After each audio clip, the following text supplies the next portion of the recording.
Inihahandog ng Radyo Maria Philippines, Bringing Christ into Your Home, ang palatuntunang mistisismo, ang makadiyos na pag-aaral tungkol sa kaluluwa ng tao, ang tunay na buhay makadiyos.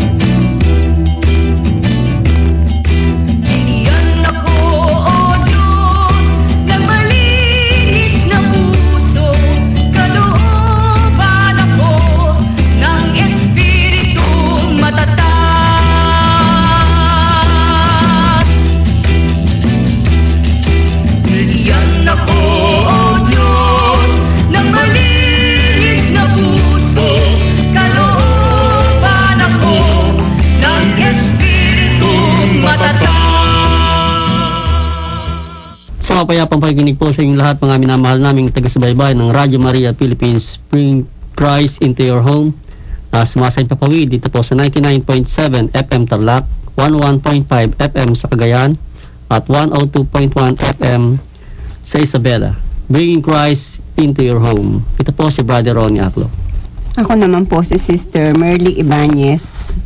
Sumayin niyo po ang karunungan. Kami po si Sister Marjorie ng San Rafael. Magandang gabi po sa inyong lahat. Brother Rico Silva ng San Miguel Paris Archangel. Sumati po lahat ng kapayapaan. Muli po, magandang gabi po sa inyong lahat. Kumusta na po lahat, mga minamahal naming taga-subaybay ng Radyo Maria, ng himpilan po ng ating mahal na ina. Muli po ang pagbati sa inyo ng mabiyayang gabi sa inyong lahat. Sa ngalan po ng Radyo Maria Philippines, Bringing Christ into Your Home, muli po namin kayong inaanya na kami po ay inyong samahan sa atin pong pag-aaral at pagtalakay sa hiwaga at karunungan ng mga salita ng Diyos.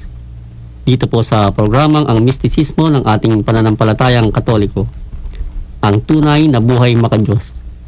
Na inyo po laging napapakinggan tuwing linggo mula 9 hanggang 10 po ng gabi.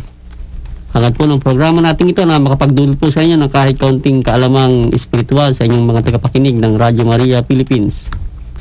Ngunit bago po tayo tuluyang dumako sa ating mga paksa, kayo po ay aming inanyayahan sa pag-aalay po ng isang panalangin. Sa ngalan ng Ama, ng Anak, ang Diyos, Espiritu Santo. Amen. Minamahal naming Diyos at mananakop, ang katotohanan ay lubusan kaming nakasalalay sa inyo sa lahat ng bagay. Kung kayo po ay wala sa amin, tunay na wala kaming magagawang anuman at walang kabuluhan ang aming buhay. Kung tatanggapin namin ang panangan sa inyo sa pang-araw-araw naming buhay, kami magiging tunay na dakila. Gawin niyo po kaming sapat na marangal, matatag, at may paninindigan upang mabuhay ayon sa katotohanan ito, anuman ang aming kaabalahanan o mga gawain. Naway, huwag kaming makalimot na bigyan ka ng kasiyahan ayon sa aming pagsusumikap at sa aming pagmamahal. Kayo po ay may katuwiran, ang may walang hanggang karunungan at pag-ibig. Maging kami lumasap ng kapayapaan, kaligayahan, at karunungan, o magdanas man ng pagsubok. Nais namin na ang aming katapatan sa inyong banal na kalooban ay manatiling hindi nagbabago at hindi maglalaho magpakailanman. Siya nawa. Birhen, ina ng lumalang, ipanalangin mo kami. Sa ngalan ng Ama, ng Anak, ang Diyos, Espiritu Santo. Amen. Maraming salamat po, Sister Merly, sa ating pong panalangin na ating pong inialay. Muli po, magandang gabi po, mga minamahal naming taga-subaybay. At muli po namin pinapaalala sa inyo ng ating pong programang ito at iba pang mga programa po ng himpilan ng ating mahal na ina, ang Radyo Maria Philippines, ay mapapakinggan din po sa mga karatig lalawigan at sa buong kapuluan sa pamamagitan po ng audio streaming sa mga website ng Radyo Maria sa www.radyomaria.ph at sa buong mundo sa pamamagitan po ng website ng www.radyomaria.org. At ito po ay masusubaybayan din po sa ating Sa Facebook page po na may pinagmagatang Mistisismo. Ang lahat po ng talakayan ng programang Mistisismo ay mapapakinggan po natin at marirecap po natin sa Facebook page po namin, Mistisismo po. At sa atin pong muli pong pagsasama-sama sa gabi pong ito, mga minamahal naming taga-subaybay ng programang Mistisismo, sana po muli po ay makapagdulot po kami sa inyo muli ng isang kaalamang spiritual sa inyo pong pakikinig dyan sa saan man po kayong naroroon, sa sulok ng inyong tahanan o sa saan mang lugar kayo naroroon ngayon. At bago po tayo tuluyan pong dumako sa atin pong panibagong paksa, atin po munang sulyapan yung mga nakaraan nating pag-aaral. Ano po, ang pinakahuli po nating tinalakay ay yung pong paksa po ng ang pagkakasala sa Espiritu Santo, na isa pong napakalaking palaisipan, ano po, sapagkat sinasabi po dun sa paksa natin nakaraan, ang magkasala sa Ama, may kapatawaran, at ang anumang paglait, paghamak sa anak ay ipatatawad, subalit yung pagkakasala sa Espiritu Santo ay walang kapatawaran. Kaya po napakabigat po ng paksa natin nung nakaraang talakayan, sapagkat sino nga makapagsasabi nga sa atin sa panahon natin ngayon na hindi natin alam kung paano kumikilos ang Espiritu Santo, hindi tayo nakatitiyak kung tayo po hindi nakagagawa sa kanya ng kamalian o pagkakasala, ano po. Kaya naman po sa ating patuloy na pag-aaral na ito at ating pong pagsulyap sa mga pag-aaral pang darating, mga minamahal namin taga-subaybay, at lalo na po din sa ating susunod na tatalakaying paksa, unti-unti po nating makikilala kung sino yan si Espiritu Santo na dapat nating makilala, sapagkat siya po ay umiiral sa lahat ng mga binyagan at hindi binyagan. Na doon nga, ang sino mo magkasala sa kanya ay walang kapatawaran. Subalit sa atin pong magiging paksa ngayon, atin pong bigyan ng kalayaan ang bawat isa sa atin sa isang malalim na pag-iisip na yan tungkol sa batas sa talkantuning na papaloob sa ikatlong persona ng Diyos, ang Espiritu Santo. At ang ating pong paksa ngayon, mga minamahal naming taga-subaybay, ay pamamagatan po nating katotohanan na magpapalaya na babasahin po sa atin ang ating kapatid na si Sister Marjorie. Sumayin niyo po ang kapayapaan At sumayin niyo rin ang pagbasa sa banal na kasaysayan, banal na ebanghelyo ng ating Panginoong Hesukristo sang-ayon kay San Juan, na may kabanata 8, talata 31 hanggang 33. Linisin niyo po, Panginoon, ang aming mga isip, ang aming mga labit dila, ang aming mga puso at kalooban, sampo ng aming katawan, lupa at kaluluwa, upang kami po ay maging karapat-dapat makinabang sa pag-aaral ng inyong mga banal na salita. Luwalhati po sa inyo, Panginoon. Sinabi nga ni Jesus sa mga Hudyong sumasampalataya sa Kanya, "Kung mananatili kayo sa aking salita, kayo ay magiging tunay kong mga alagad, at makikilala ninyo ang katotohanan, at ang katotohanan ang magpapalaya sa inyo." Sumagot sila sa Kanya, "Kami ay kalahi ni Abraham at kailanman ay di kami naaalipin ng sinuman. Paano mong masasabing kayo'y magiging malaya?"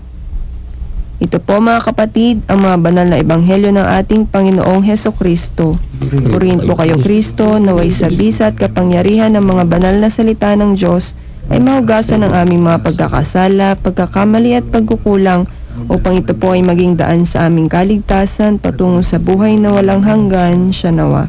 Sa ngalan ng Ama, ng Anak at ng Diyos Espiritu Santo. Amen. Maraming salamat po, Sister Marjorie, sa ating pong paksa.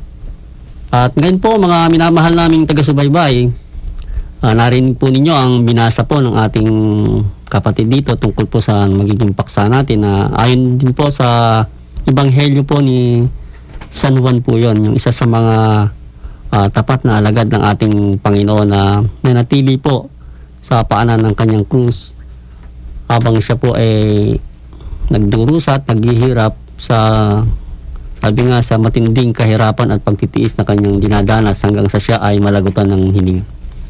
At sa Ebanghelyo pong yun, tinutukoy nga po ng Ebanghelyo ng ating ng tapat na alagad ng ating Panginoon si San Juan, yung binanggit ng ating Panginoon na sa mga Israelita ng mga panahong yun, sa mga Hudyo, na ang katotohanan ang magpapalaya sa kanila.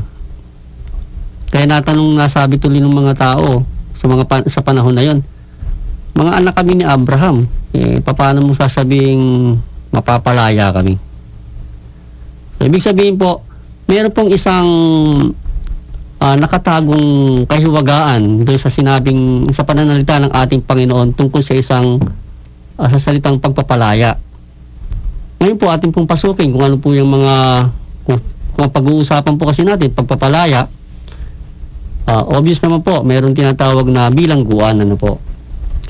Kaya po sa ating po magiging daloy ng ating paksa, ating po muna umpisahan doon sa bilangguan na yan. Ano ba yung bilangguan na doon palalayain ng ating Panginoon ang mga tao?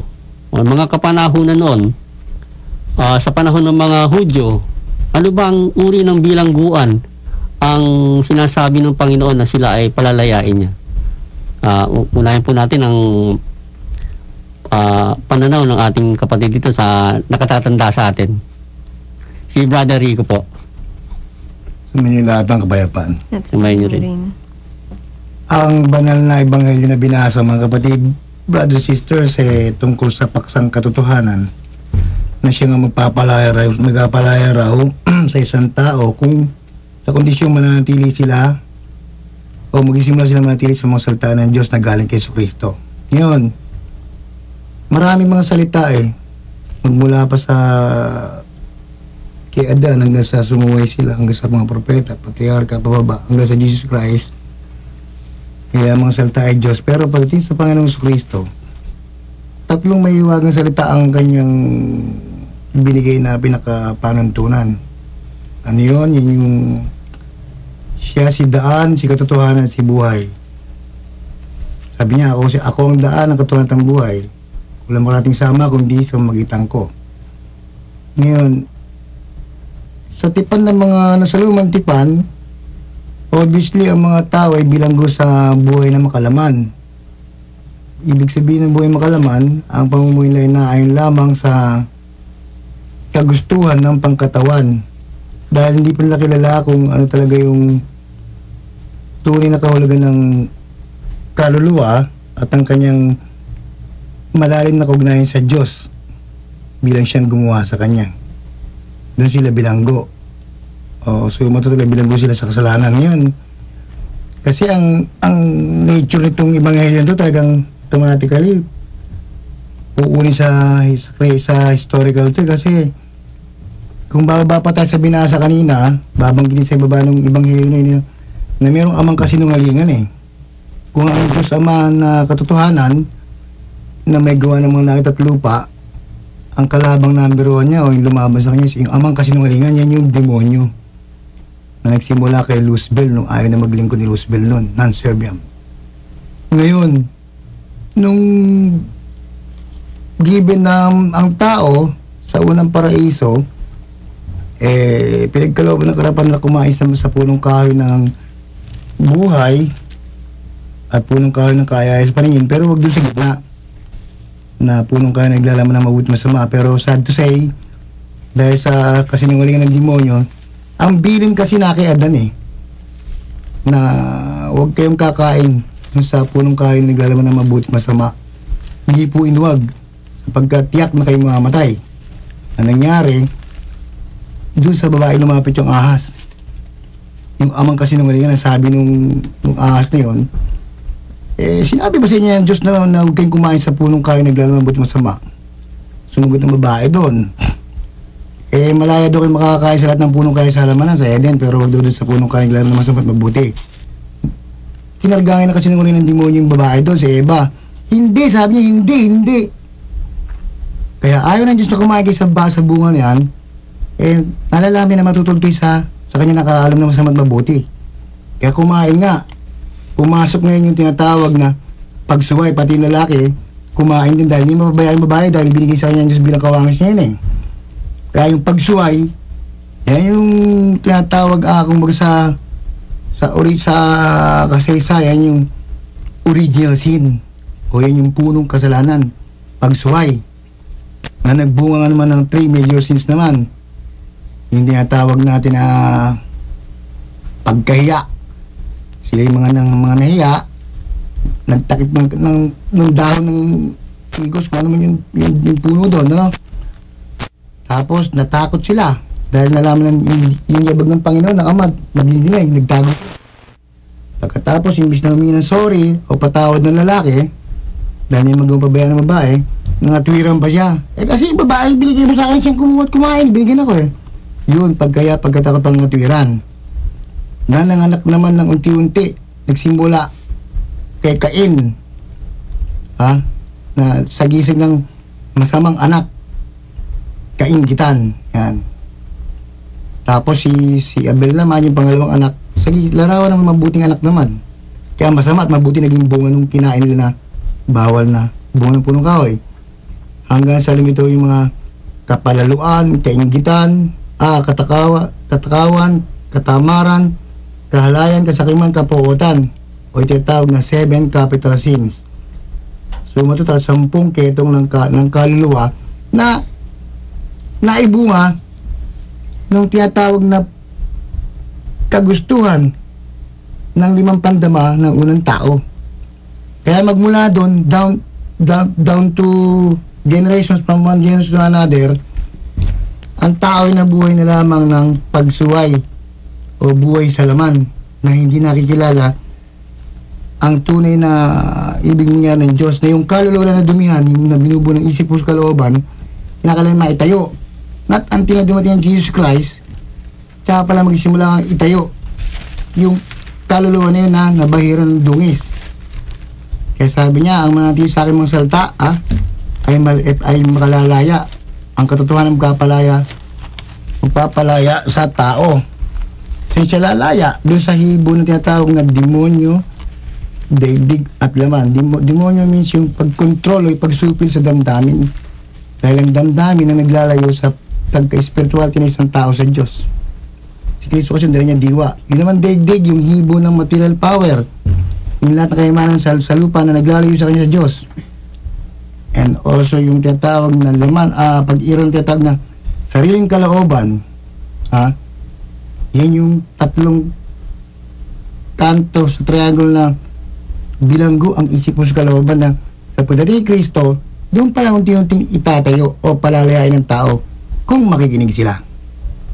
Yun po ang pananaw ng ating isang kapatid dito po. Sa panimula po ng ating paksa po na ang katotohanan ang magpapalaya sa tao. Binanggit po ng ating kapatid na si Brother Rico rito ang panimula po ng kasaysayan. Kung paano pong ang tao ay naging bilanggo po ng kasalanang yaon na hanggang sa ngayon ay umiiral po. Yung nga po yung tinatawag na pagsuway. Yan po. Sa atin naman pong pagpapatuloy pa, hinggan naman po natin ang pananaw ng ating kapatid na si Sister Marjorie tungkol sa paksa ng katotohanan na magpapalaya. So, kasunod po nung sinabi na history ni Brother Rico, paano naman tayo makakapanatili sa salita ng Diyos? Sabi po niya, 'di ba, kung mananatili kayo sa aking salita, kayo ay magiging tunay kong alagad. And based from our reference na may nangyari pong pagsuway, ano naman kaya yung gagawin ng tao para mabalik po yung nawala yung namatay na kabanalan, para mabalik po yung kaluluwa na maging malinis. At ito nga po yung sinasabi ng Ebanghelyo na kung mananatili tayo sa kanyang salita.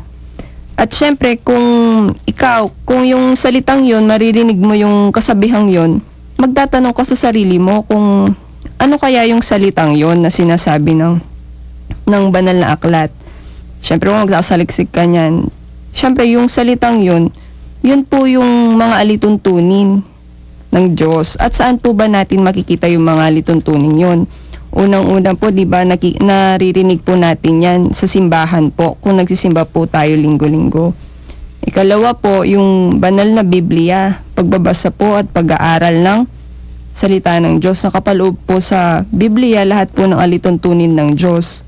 At ano po ba ang kailangan nating gawin?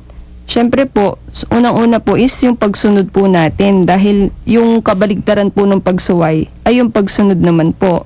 Hindi po lamang pagkikinig at pagbabasa sa mga alituntunin ng Diyos, sa salita ng Diyos ang dapat po nating gawin. Kailangan po nating pag-aralan, pagnilayan, isa-isip po, isa puso at higit sa lahat po i-apply po natin sa pang-araw-araw po nating gawain. At higit sa lahat nga po yung pagsunod nga po sa alituntunin ng Diyos. At dahil doon, nagiging tunay po tayong alagad, nagiging follower po tayo ni Kristo. At isang hakbang po yun upang makamit po natin ang karunungan sa pag-aaral po natin, di po ba pag nag-aaral po tayo, makakamtan po natin yung karunungan. Na siya po yung katotohanan upang masupil po natin yung mga negative po na dala ng demonyo sa buhay po natin. So, yun po, Brad. Napaganda po ng inyo pong binigay na pagpapaliwanag, Sister Marjorie. At doon nga, binanggit nga po ng ating kapatid dito, yung sinasabing, kung mananatili kayo sa aking salita, yun ang mga katugtong na pananalita po ng ating Panginoon doon na bukod pa po doon sa sinabing, ang katotohanan na magpapalaya, kung tayo mananatili sa kanyang salita. So, paano ba pananatili sa salita ng ating Panginoon? Kumbaga sa panahon po natin ngayon, katulad po ng Ebanghelyo nga po, na nakaraang tinalakay natin, na sabi nga, paano ba nating makikilala ang Espiritu Santo? Nasaan ba yan? Sino ba yan? Sabi siya ikatlong persona ng Diyos. At sila ay Diyos sa tatlong kalalagayan, Kaya po dito sa atin pong paksa, nililiwanag po rito kung sino po ang Espiritu Santo at ano ang Espiritu Santo. Yun nga po yung sinasabi ng ating Panginoon na yung kanyang salita sa panahon natin ngayon. Na bagamat wala na pong ating Panginoon, so Kristo literal, ang kanyang salita, sabi nga po, siyang nagpapaalala at nagtuturo ng mga bagay-bagay na dapat nating gawin para po tayo ay makasunod sa kalooban ng Diyos sa kapanahunan po natin ito. At yun po yung sinasabi ng paksa doon na magpapalaya. Ngayon, sa atin pong isa pa pong kalalagayan nito, yung pong sinasabi niyang katotohanan. Ano po ba yung katotohanan na yan na magpapalaya, Sister Merly? Opo. Nabanggit nga po na may tatlong tungkol na binigay ating Panginoon na yung daan, katotohanan at buhay. Una po doon sa daan, kailangan po kung saan ang tayo at ang Diyos ay magkasarilinan sa pamamagitan po ng mga sa ating sarili, sa pamamagitan po ng wastong pagbabanal. Yung pong tahimik na pananalangin na hindi magagambala. Dahil po dito sa daan, ang ating Panginoon Kristo, siya po yung katotohanan na siyang magdadala sa atin, sa ating Panginoong Diyos. At sa daan po, dito tayo nagsasakripisyo upang makamit natin ng tunay na at katotohanan para makilala po natin ang tunay na katotohanan. Sapagkat sa atin pong pakikipag-ugnayan sa ating Panginoon, ang katotohanan ay bibigyan po din tayo ng karunungan sa pamamagitan ng ating isip. Yung third eye po natin na hindi nakikita ng dalawang mata. Kaya nga po, yung katotohanan na yan, siya po yung magpapalaya sa atin. Sabi nga, pag nakilala po natin ang katotohanan na yan, ay siya po ang tunay na Diyos na nagbibigay buhay. Sabi nga, lagi nating gawin ng mabuti para sa ating sarili, po. Sabi nga, if we tell the truth, we don't need to remember anything. Sa katotohanan po, halimbawa nagkakasala tayo, wag po nating isipin, dapat ang sasabihin po natin yung talagang totoo at hindi tayo nag-iisip ng kung ano pa yung ating isasagot. Sa katotohanan ito, doon mapapalaya tayo. Truth will set us free. Ano po, dito sa katotohanan pa rin, dito po yung wastong pag-aaral, no? Wastong pag-aaral sa pag-aaral tungkol sa ating tunay na Diyos. At sa buhay, at kailangan din po na magkaroon tayo ng wastong gawang paglilingkod sa sarili, sa kapwa at sa ating Diyos. Ano po, sapagkat ang ating Diyos na buhay ay kailanman hindi niya tayo pababayaan. So, iikot po tayo sa tatlo, sa daang katotohanan at buhay, sa pagtitiis, pag-aaral at paggawa. Huwag po nating iaalis sa ating buhay espiritual. Huwag lang po tayong lagi sa material na bagay, kundi bigyan po nating kahalagahan ang ating espiritual. Ano po, sa daan ng pagtitiis, sa katotohanan, sa pag-aaral sa salita ng Diyos, at sa buhay na paggawa para sa ikabubuti ng ating kaluluwa. Maraming salamat po, Sister Merly. Maganda po ang inyong sabi nga po sa inyo pong pagtalakay, hindi tayo pababayaan ng Diyos na buhay. Totoo po yan. Ang Diyos ay patuloy na umiiral, hindi man po natin nakikita. Na nga po dahil po sa kanyang ikatlong persona na tinatawag na banal na kalooban na siya pong nakikipag-ugnayan sa atin po sa panahonan po natin to. At ito nga po, itong paksa natin na to na katotohanan magpapalaya sa tao, ang banal na kalooban ng Diyos din po ang siyang ating magiging sandigan ito upang ito po ay ating maunawaan. Ano po? Sapagkat ang ating nga pong programa ay pinamagatang ang pagtalakay sa hiwaga at karunungan ng mga salita ng ating Panginoon, salita ng Diyos. Ano po? Sa bahagi po ng katotohanan na magpapalaya, katulad po ng binanggit ng ating nauna pong kapatid na nagpaliwanag po sa atin tungkol sa paksang ito, na binanggit po niya ang kasaysayan, paano po nagkasala ang tao doon, ano po. At yun nga po, ang tao ay nabilanggo ng isang kasalanan na naipunla sa ating pong pagkatao. Yun nga po yung tinatawag na disobedience o pagsuway na naging kasalanan po ng ating mga naunang magulang na sina Eva at Adan. Na kung kaya naman ang ating pong Panginoong Diyos sa kanyang pagtipagtipan ng mga unang panahon sa mga unang tao, unang magulang natin, para po ang tao makapagbayad sa kanya sa kasalanan ng kanilang nagawa, nagbigay po siya ng 10 utos. Ano po, sapagkat ang tao ay mahal sa kanya, ano po, para ito ay magkaroon ng paglaya. Subalit lalo lang pong ang tao dahil sa kasamaan po ng tao, lalo na po yung kanyang bayang hinirang ng Israel, ay lalo pong nalugmok sa tinatawag na pagkakasala, sapagkat yung 10 utos na ibinigay po ng ating Panginoon, kasangkapan po si Propeta Moises, Patriarka Moises, ay hindi po nasunod. At marami po ang, sabi nga hanggang sa, maging sa kapanahunan po natin ngayon, kung ating pong pagbabasihan, 10 utos, ano po, wala pong nakakatupad niyan. Kaya naman ang lahat, nahuhulog sa pagkakasala o nagiging bilanggo ng kasalanan. Kaya nga po nung ating Panginoong Jesucristo ay magkatawang tao, binanggit niya na ang katotohanan na magpapalaya sa inyo. Excuse. Kaya nasabi to din ng mga Hudyo, mga anak kami kalahi kami ni Abraham, paano mo sasabing kami magiging malaya? Yun nga po, yung sinabi ng ating Panginoon ang katotohanan na magpapalaya sa inyo, dumating na po kasi sa punto na ang pakikipag-ugnayan ng Diyos bilang Ama ay naisasali na po sa kanyang pakikipag-ugnayan sa tao bilang Diyos na may katawan, sa ikalawang persona bilang isang anak. At yan na nga pong ating Panginoong Kristo, na kaya kung kahit sinabi po niyang ang katotohanan na magpapalaya sa tao, yun na nga po yung katotohanan, ang tao sa kanyang kalalagayan ay hindi siya laman lamang. Siya isang taong may espiritualidad sa kanyang pagkatao. At yun po yung binabanggit ng ating Panginoon na palalayain sa kanila.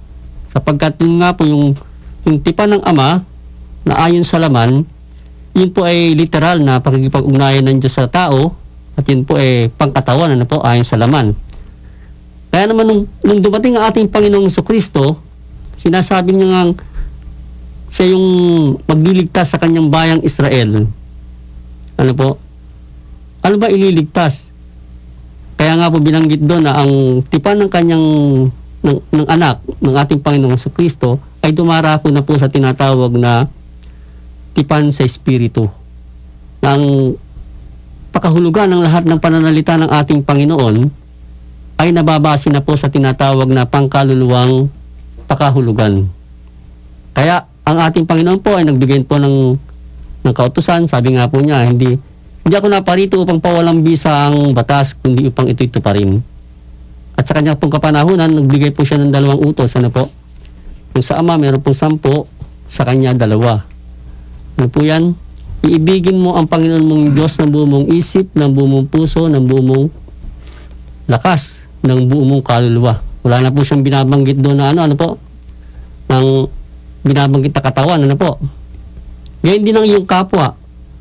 Yan. Katulad ng pag-ibig mo sa iyong sarili. So, dito po, napapatungkol na po rito ang isang bahagi ng pagkikipag-ugnayan ng Diyos sa tao sa pamamagitan ng espiritual na kaparaanan. Kaya naman, sa tipan po ng ating Panginoong Kristo, ipinakilala na po yung pagpapahalaga sa kaluluwa ng tao. Na kung paano ito ay dapat palayain sa pamamagitan ng katotohanan. Ano po yung katotohanan na yan? Yan po yung katotohanan na ipamulat sa isip, puso at kalooban ng tao na siya hindi isang tao lamang na basta na lamang namamatay, kundi siya isang taong nagtataglay ng pinakamataas na kalalagayan bilang tao, yung pong siya ay larawan, wangis at anyo ng Diyos na lumikha sa kanya. So sa atin, sa kapanahunan po ng ating Panginoong Kristo, ano po, siya po ay nagbigay ng mga kautusan, ano po, sa kanyang mga apostol. Yan, 12 apostol po yan, ano po. Alam na po natin yan na siya bago umalis, siya po ay nagbilin, ano po. At yan po ay lahat po ng kanyang pananalita. Sabi nga ito'y napakinggan ng kanyang mga alagad, ng kanyang mga apostol. At ito po ay mga pananalitang ito ay patuloy po nating tinatalakay, ano po. At ngayon naman po, sa pagkapatuloy po natin, atin pong himayin ang mga pananalitang na ilagak ng ating Panginoon sa isip, puso at kalooban ng kanyang mga alagad, na atin pong iuugnay sa ating pong paksa sa katotohanan ang magpapalaya. Bigyan pong muna natin daan ang pagpapakilala po ng ating himpilan.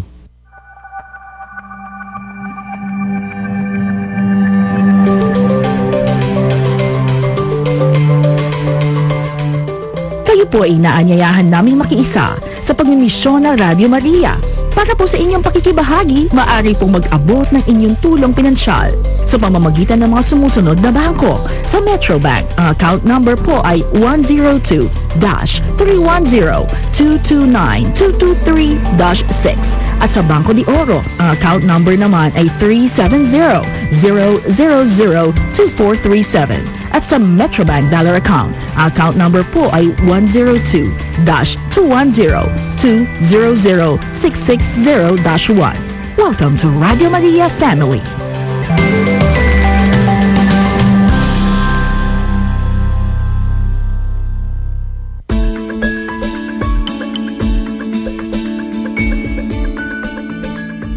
I'm Archbishop Valles. It is another beautiful opportunity to greet all the listeners of Radio Maria.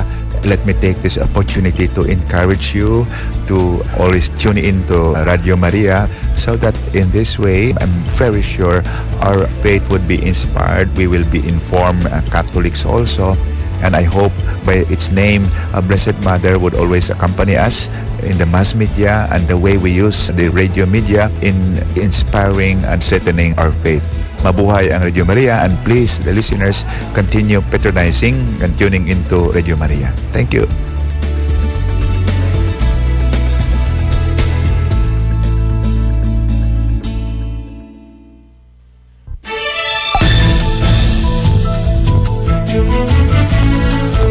Radio Maria, bringing Christ into your home.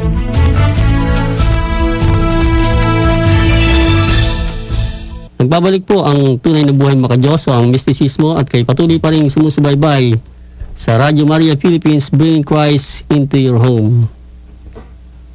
Sa atin pong pagpapatuloy, mga minamahal naming taga-subaybay, sa paksa po natin, kanina nga po atin pong binanggit ang dalawang tipan ng ating Panginoon at ng Diyos Ama. Nandun nga po, nabanggit po natin ng tipan sa laman na napapaloob po sa 10 utos, at yung tipan sa Espiritu na napapaloob po sa 2 utos, pangkatawan at pangkaluluwa. Ito po ay hindi naiiba, sapagkat hindi naman po pwedeng puro kaluluwa at puro rin naman katawan. Kaya sabi ng Panginoon, hindi siya naparito pagpawalang bisang ang batas, kundi ito pa rin. Ibig sabihin, ito po isang pakikipag-ugnayan ng Diyos sa tao, katawang lupa at kaluluwa. So, sa ating pong pagpapatuloy, ang mga pananalita ng ating Panginoon ay kanya pong ipinagkatiwala sa kanyang mga alagad, upang ito'y ating masubaybayan sa panahon po natin ngayon. Atin naman po ngayong alamin kung paano pong ito ay umiiral, ang pagpapalayang ito ng katotohanan sa ngalan po ng banal na kasulatan na ilikom po ng ating ng mga alagad, at ito po ay ating binabasa sa panahon natin ngayon. At ito nga pong banal na kasulatan na ito ay napapaloob po sa kalooban po ng ating inang simbahan. Ating pong hinga ng pananaw ng ating kapatid nito sa panahon po natin. Brother Rico, sa inyo po, ano po bang pananaw niyo sa panahon nating pagpapalaya ng katotohanan na yan? Bilang legacy nga ng Panginoon Jesucristo na nag-iwan siya ng aral ng daang katotohanan ng buhay. Kasi ang tunay na kahulugan at kahalagaan ng pagsunod nagsimula lamang yan nung dumating ang Panginoon Jesucristo, nakilala sa symbol niyan, JHS, Jesus the Holy Savior. Doon pa lang sa tipan niya, nagsimulang itayo ang tunay na diwa ng pagsunod. Kaya nagkaroon siya ng tinatawag na panlatang evangelical principle, matawagin if you love me, deny yourself, carry your cross every day, and follow me. Ibig sabihin, yung pagsunod ang siyang pinakasusi sa ina-achieve ng tao na buhay na walang hanggan, na magisimula sa tunay na buhay makadiyos sa kalagayan supernatural. Ngayon ito, yung natalakay kayo na mga ibinunga ng pandalansi ng amang kasinungalingan ng demonyo na nabanggit na kanina, yung pagsuway ng anak ng 3, pagkatakot, pagkayapang atwiran, tapos nag-apo pa ng 7, kapalaluan, kainggitan, katakawan, katamaran, kabakahalayan, kasakiman, kapuotan. Nung itayo ni Kristo ang pagsunod, doon makita natin yung aral ng kursilyo, yung pinaka-vision ng kursilyo na ibinigay kay San Pablo, pero kay Kristo ibinigay ng vision ng kursilyo. Kursilyo means short study about God within the triangle. Yan na nga yung DKB, daan katotohanan ng buhay, na ang pinaka-plantilla niya para magsimula na makatayo yung kaluluwa na ibinagsak ng demonyo, kasangkapan ng 5 pandaman ng tao ng katawan na yan, na naging gateway ng negative spirit na yan. Ang gamot doon sa tinatawag na pagkaya, magsimula ang tao, matuto siya ng unang tungkol yung pagbabanal na may kalakip na genuine at tapat na pagkasagawa ng pagtitiis. Sabi nga, ang pinakamabisang katangan ng mga alagad ay ang kanyang mga tuhod. Ayan, literally pagtitiis ang pagkasagawa ng pagbabanal para magsimulang mawala sa tao yung tinatawag na pagkahiya ng tao sa kapwa niya at sa Diyos. Ayan. Ngayon, yung doon naman sa pagkatakot na ang tao na palayo, magsimula mapalayo sa Diyos Ama. Nung may gawa sa kanya bilang kalalang kawangis, natakot siya sa, dahil nga nagkaroon siya ng kaso at raso, no? Ang tanging lunas dyan, kung matawag na medisina, ay yung tinatawag na wastong pag-aaral. Wastong pag-aaral tungkol sa Diyos, Ama, Anak, Espiritu Santo, at yung kaugnayan ng tao sa kanya bilang ginawa siyang kalarawan kawangis ng Diyos na yan. Kasi maraming klaseng pag-aaral. Yung mga pag-aaral na sa lupa na nagbibigay ng mga pakahulugan tungkol sa relasyon ng tao sa Diyos, pero kinakapos din dahil wala nga yung presence ng tinatawag na true wisdom o yung tunay na karunungan nagmumula sa Diyos. Kaya kinakailangan may provision ng karunungan dyan sa pag-aaral sa katotohanan na yan, no? Para magtinting mawala yung pagkatakot ng tao sa Diyos at mapalitan siya ng paglapit niya sa Diyos unti-unti, kasangkapan ng banal na kasulatan, ang aklat ng Unitas, o mga iba pang babasahin sa katikismo na magsisimula magpalapit sa Kanya sa katotohanan na gustong mangyari ng Ama na matukosan ang tao para mapalapit siya unti-unti sa Diyos at maging isa siyang aspirante ng buhay mga Diyos. Katlo, yung pangatwiran sa gawang pangatwiran sa Diyos, no? Yun yung paggawa o pagsagawa na mayroong balot siya ng kababaan ng loob, yung paggawa na yan. Kaya makita natin doon sa sagisig ng Star of David, yung number 3, ang katapat niya ay number 6, yung humility. Sapagkat sabi ng Kristo mismo, at mag-aral kayo sa akin sapagkat ako'y may maamot, mababang loob. Ayan, kaya kung matatawag tayo na pinakamataas na kapangyarihan ng Diyos, wala iba mang yung kababaan ng loob. Doon mo i-apply yung kababaan ng loob sa pagsasagawa para unti-unting magbingi at tumubo dyan at umusbong yung totoo at tunay na kahulugan ng pag-ibig na ibig na implementa ni Jesus Christ, yung true meaning of love. Kasi si Kristo mismo, siya yung center point ng Diyos eh. Siya yung, for God so loved the world that He gave His only begotten Son. Siya yung pag-ibig ng Diyos sa tao. Na binanggit ng Brother Anchorman kanina, Brother Ronnie, naibigin mo ang Diyos ng buong mong isip, buong mong puso, buong mong kalwa, buong mong lakas. Puro buo. Walang installment. At ibigin mo rin yung kapwa, gaya na yung sarili. Pero on the first meaning, kapwa, literal, yung mga nasa paligid. Pero sa totoo lang, ang totoong kapwa natin, yung kaluluwa din yan eh. Kung paano nung tayo, wala pa sa aral ng katotohanan na to, yung sarili natin, minamahalaga natin. Kaya sabi nga nakaraan taon, pag-isip ng tao sa umaga, kape. Sino nga, ganyan, di ba? Kahit sa asawa, magtatrabaho, mga anak, mag-aaral, pag-uwi, manood ng teleserye, matutulog. Bukas, ganun ulit.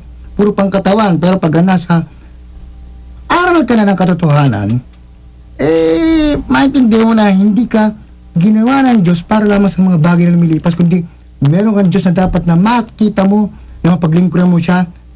Saan parte? Doon din sa tao na kasalamuhan mo na may kalwa, doon mo rin siya makikita ka. Find God in man. So yung tatlong PPP na yun, yung pagkaya pagkatpangatwiran, ang pinaka-mere solution niyan yung pagbabanal, pag-arap sa gawa. Baba tayo sa down level, no, down line. Itong kapalaluan, ito naman, itong 7 kanintigan na to, na ibinungan ng amang kasinungalingan na yan, ito naman 7 gift of the Holy Spirit. Yung binabanggit ni Brother Ronnie ganyan na pa, ni Brad, na sino ba yung Espiritu Santo na yan? Ano ba yan? Paano ba siya naghahari sa lupa, di ba? Kung paano sa langit. Yan tayo tinatawag na 7 biyahe ni Espiritu Santo eh. Kapalaluan, ang ilulunas dyan sa ngalang ng Kursilyo, kapabaan ang loob. Kung ang demonyo masyado siya mapagmataas, ma-pride siya, tinabas siya ng Jesus Christ sa ilalim, sinimula sa baba, sa ground. Mesanin, packet ang Jesus Christ, hindi siya nagsimula sa taas. Kaya inggitan, tatapatan ng Diyos yan, ng Holy Spirit ng pangunawa. Katakawan, disiplina o kagandahang asal.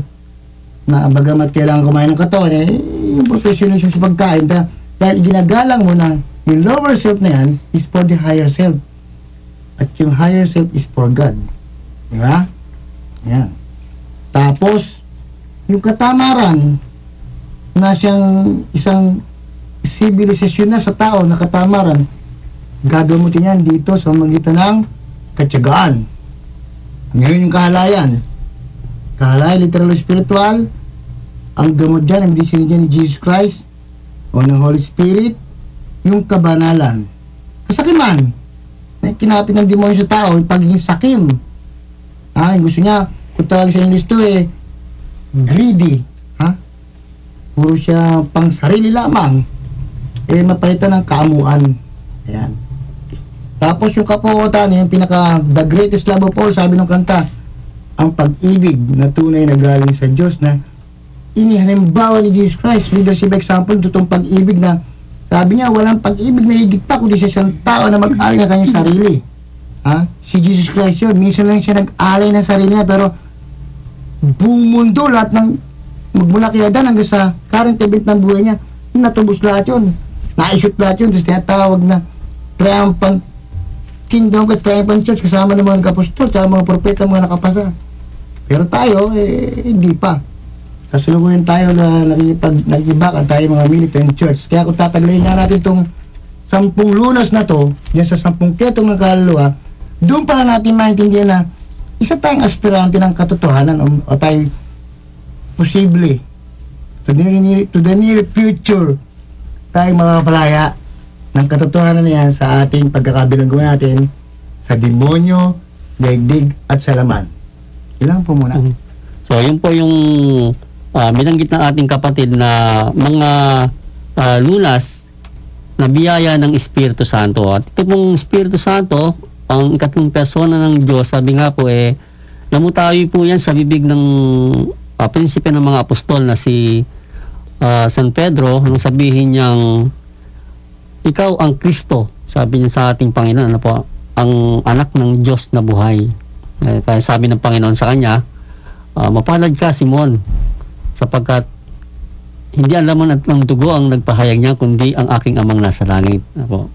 At sapagkat nabanggit ni Pedro yon, ni San Pedro, sinabing siya ay sa ibabaw ng batong yan, sa kanya pinagkakatiwala ng Panginoon ang simbahang espiritual na itatatag ng ating Panginoon o itinatag ng ating Panginoon hanggang ngayon ay ating pong kinapapalooban. Yan na nga po ang ating pananampalatayang Santa Iglesia Apostolica Romana na mayroon pong mga biyayang nagpapabanal, mga sakramento na siya pong sanktuaryo ng Espiritu Santo upang tayo pong lahat ay mapalaya sa mga kasalanang mana, kasalanang mortal o kasalanang binyal. Base na po, depende na po sa ating paghahangad na yun po ay ating hangarin ng buong isip, puso at kalooban na kamtin sa sinapupunan po ng ating inang simbahan. Kaya naman po tayo po ay napapabilang po sa simbahang yan na itinatag ng ating Panginoong Jesucristo na punong-puno po ng mga biyaya ng Espiritu Santo ng katotohanan na siyang magpapalaya sa tao mula sa pagkakakapit po sa kanyang makamundong o makasariling pamumuhay bilang taong malayo sa Diyos. At sa pamamagitan po ng reliyon ng Santa Iglesia Apostolica Romana, tayo po ay muling ibinabalik sa isang sinapupunan na kung saan tayo po ay muling isinisilang, binubuo upang maging isang ganap na tao ayon sa laraw at wangis at anyo ng Diyos. Kinakapos na po tayo ng oras, kaya dudugtungan na lang po natin ito sa mga susunod pa po nating episode sa susunod na linggo.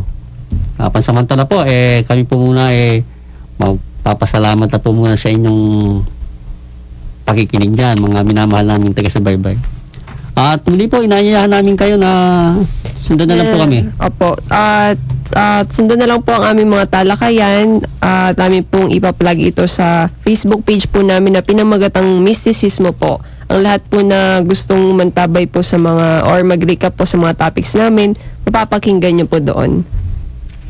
Maraming salamat po sa inyong pagsusubaybay po sa amin, sa aming programa, at gayon din po sa ating pong mga umaalalay po sa ating programa rito sa himpilan po ng ating mahal na ina, sa mga technical staff po at sa pamunuan po ng Radyo Maria Philippines. Maraming salamat po at sa mga nagbibigay po ng mga tulong para po sa pagpapatuloy po ng mga programa po ng Radyo Maria Philippines. Maraming pong salamat sa inyong lahat, sa mga po kayo naroroon panig ng mundo. Maraming pong salamat. Meron pa yung pasasalamatan. Sa ngalan po ng Diyos Ama, Anak, Espiritu Santo at ng mga Mary, binabati po natin happy birthday yung kapatid natin, Sister Merly Ibanez. Ay, happy birthday. Happy birthday. God bless you. Kasi sa linggo na ulit magkita-kita ulit, Merkulis ang birthday niya. Happy birthday, sister. Maraming salamat po sa inyong mga dasal. Ayan nyo, pahabain natin ang buhay nyo. Salamat po. Pasasalamat na po tayo, no? Ang atin pong dakilang hamon, pinakamamahal naming Ina at Panginoon, patuloy niyo po kaming gawing kasangkapan ng iyong kapayapaan, ng pananampalataya saan man may alinlangan, ng pag-asa saan may walang pag-asa, ng liwanag saan man may kadiliman, at ng tuwa saan man may kalungkutan, at ang kaharian ng langit sa sangkalupaan. O Diyos na Panginoon, ipagkaloob mo pong higit naming hangarin ang makaaliw kaysa aliwin, ang makaunawa kaysa unawain, ang magmahal kaysa mahalin, sapagkat nasa pagbibigay ang pagtanggap, nasa pagpapatawad ang pagkakamit ng patawad, at nasa pagkamatay ang ating pagsilang sa buhay na walang hanggan. Amen. Sa ngalan ng Ama, ng Anak, ng Espiritu Santo. Amen. Maraming po salamat sa inyong lahat. Pansamantala po muna kami nagpapaalam at nagpapasalamat sa inyong pakikinig dito po sa programang Ang Tunay na Buhay Makadiyos o ang Mistisismo dito po sa himpilan ng ating mahal na ina, ang Radyo Maria Philippines, bringing Christ into your home. Sumayin niyo pong lahat ng kapayapaan. At sumayin rin.